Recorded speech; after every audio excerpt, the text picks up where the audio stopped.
this bat's for you.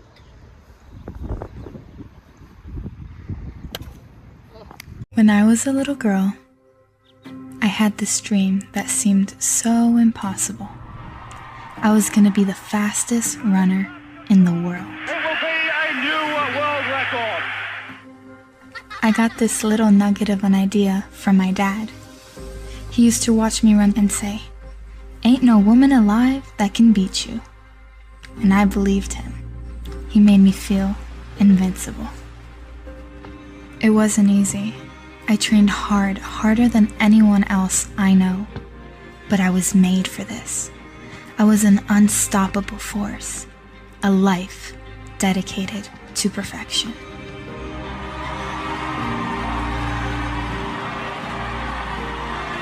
But even perfection wouldn't be enough.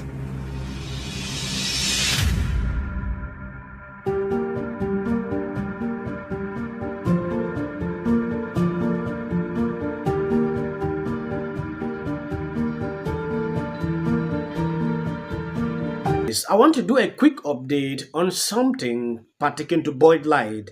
I don't know if you have seen this.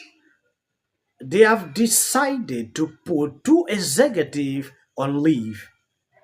We recently heard about the VP. Now her boss is also placed on leave.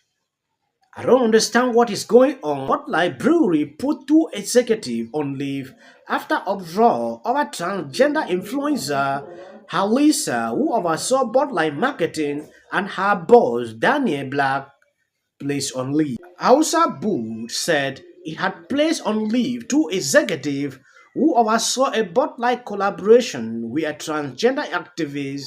Alissa, Bud Light vice president of marketing, had come under fire from some customers and media outlets over the company's decision to send a personalized Bud Light can as part of a promotion for the beer brand March Madness contest. You have seen this happening with this company. I don't know if the decision to place the vice president of this company and her boss on leave will solve this issue. I want to know your opinion pertaining to this under the comment section. On another video I came across, there was a debate going on pertaining to Joe Rogan. Whatever it is they have a problem with. I obviously don't agree with that position, but I think that's a more accurate take on what they're mad at. Now, if that's what you're mad at, to then claim everybody stand down, don't be mad at this because Anheuser Busch gives incrementally more to Republicans and Democrats is a real admission that your principles are kind of malarkey. Yeah, I don't think that from Trump Jr. is gonna, I don't think that's gonna be a winning argument. I don't think, if he says that, I don't know where he made that on his Rumble. That I think sometimes does a disservice to many trans people and the diversity of opinion. I mean, I've been having some really substantive, good, tough conversations on my call-in show with many guests who call in who are themselves trans, not conservative, not Republican, but who have thoughts and feelings about the emphasis on, let's say, women in sports versus some of the other issues that are perhaps more pointedly affecting the lives of trans people day to day, and how those things are being framed, more nuanced opinions on the nature of sex-segregated sports and whether or not that's a good thing and there's a legitimate argument there as opposed to characterizing it all as transphobic. So I think that's definitely true. But someone back in the day, before there was such a pointed focus on trans issues, I think Caitlyn Jenner had more of a pass supporting Trump. These days, I think she's going to get some pretty tough questions about whether or not she thinks she should have a right to dress as a woman, which would be banned by some of the legislation coming down the pike in some of these states. So I really look forward to continuing to see how that all I'm unfolds. just relieved we can drink beer again, Brianna. We've gotten permission from Joe Rogan and even Donald Trump Jr. to drink, to have a beer again. God bless. So, thank goodness. Tomorrow. Yes, according to this article published by Newsweek, Caitlyn expressed her contentment with report that Bud Light marketing vice president has taken a leave of absence after the beer brand's ad campaign involving transgender influencer and activist Dylan sparked backlash. We call for her firing and she is gone. Go woke, go broke.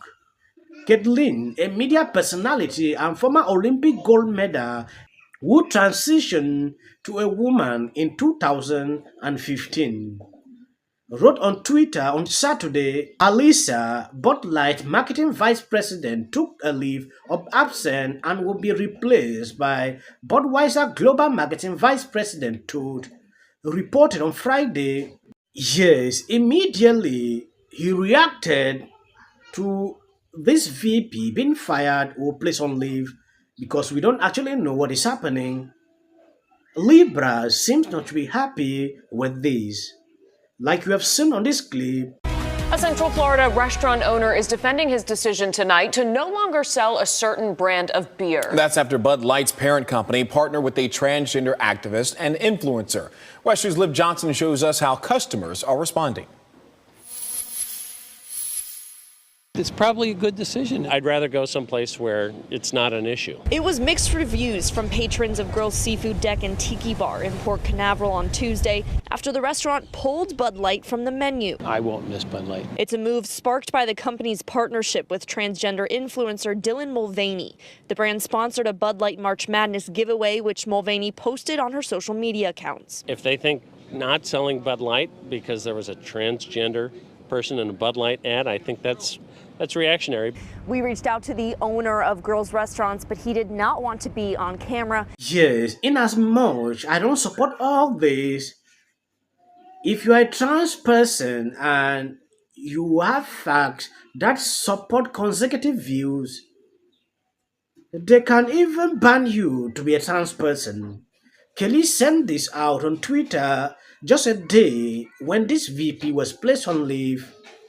We call for a firing now. They have done that. When you go woke, you go broke. Libra seems not to be happy with this. It should tell you something. If you have views that are not in supportive with these people, even you are doing things that they like, they will obviously look for a possibility, to eject you out. Yes, that is what I've seen with these people. It should not be happening. People should feel free to express themselves. This person decided to be a trans some years ago, and sometimes when I look at, I don't know if I should call her or him,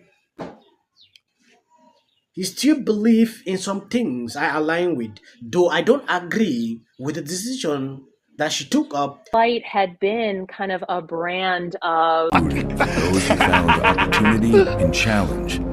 I would respect them if they had this, and then Dylan Mulvaney just starts cartwheeling into the frame. Day 368 of womanhood! This is what some CEOs like. Yeah.